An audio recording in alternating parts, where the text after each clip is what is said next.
नमस्कार माय YouTube family. तर म्हाडाला दादरमध्ये मिळणार अतिरिक्त घरे. 10 वर्षापासून रेंगाळलेले प्रकल्प मार्गी लागणार. तर प्रस्तावाला मान्यता मिळाली असून रेंगाळलेल्या पुनर्विकासाचा हा पहिलाच प्रयोग ठरला आहे. तर काय आहे अपडेट, चला पाहूया आपण सविस्तर माहिती. मुंबईत चांगल्या लोकेशनवर घर घेण्याचे अनेकांचे स्वप्न असते, पण चांगल्या लोकेशननुसार घरांच्या किमतीही चांगल्याच असतात, म्हणजे महाग असतात. त्यामुळे मुंबईत मिळेल त्या ठिकाणी परवडणाऱ्या दरातील घर शोधले जातात. पण सध्या मुंबईत घरांची मागणी जास्त असल्याने घरांच्या किमती खूपच वाढल्या आहेत. त्यामुळे आता नागरिकांना स्वस्तात घर घ्यायचे असेल तर मुंबईच्या जवळ असलेल्या भागात घरांचा शोध घ्यावा लागत आहे. मुंबई जवळील भागात 1 BHK घर 22 लाखांपासून ते 35 लाखांपर्यंत मिळू शकते. पण आता मुंबई तसेच जवळील भागात म्हाडा तुमच्या घरांचे स्वप्न पूर्ण करत आहे, तेही परवडणाऱ्या दरात.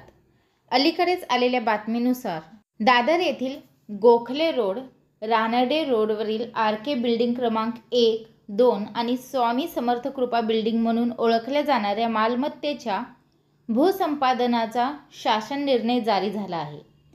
म्हाडाने अर्धवट अवस्थेतील पुनर्विकास प्रकल्प पूर्ण करण्यासाठी या प्रकल्पांतर्गत जमिनीच्या भूसंपादनास शासनाची मान्यता मिळावी म्हणून प्रस्ताव सादर केला. त्या प्रस्तावाला मान्यता मिळाली असून रेंगाळलेल्या पुनर्विकासाचा हा पहिलाच प्रयोग ठरला आहे. ज्या इमारतींच्या पुनर्विकासासाठी मालक अथवा रहिवासी पुढे येत नाहीत, अशा इमारतींच्या पुनर्विकासाचा प्रश्न दिवसेंदिवस रेंगाळत राहतो किंवा अनेक इमारती अनेक कारणांनी पुनर्विकासाच्या प्रतीक्षेत असतात. मात्र आता म्हाडा या प्रकरणी वेगाने कारवाई करत आहे.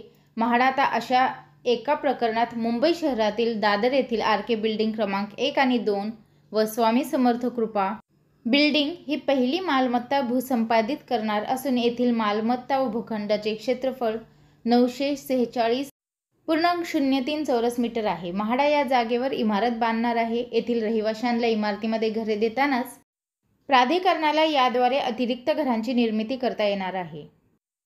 महाराष्ट्र गृहनिर्माण व क्षेत्रविकास अधिनियम 1976 मध्ये सुधारणा झाली असून राष्ट्रपतींनी अधिनियमाला मंजुरी दिली. या अधिनियमाला महाराष्ट्र गृहनिर्माण व क्षेत्रविकास अधिनियम 2020 नुसार असे म्हटले जाणार असून अपूर्ण प्रकल्पाचा पुनर्विकास होणार आहे, अन्यथा होणार कारवाई. अर्धवट अवस्थेत प्रकल्प सोडलेल्या बिल्डर मालकाला काळ्या यादीत टाकावे, त्यांच्याविरुद्ध गुन्हा दाखल करण्याची कारवाई करण्यात यावी, असे शासन निर्णयात नमूद करण्यात आलेले आहे. मुंबईकरांसाठी खुशखबर आहे, कारण जर अतिरिक्त घरे म्हाडाला भेटली तर ती लॉटरीमध्ये काढण्यात येतील. हीच महत्त्वपूर्ण अपडेट मला आपल्यापर्यंत पोहोचवायची होती. व्हिडिओ पाहिल्याबद्दल धन्यवाद. आपल्या सर्वांचे आभार.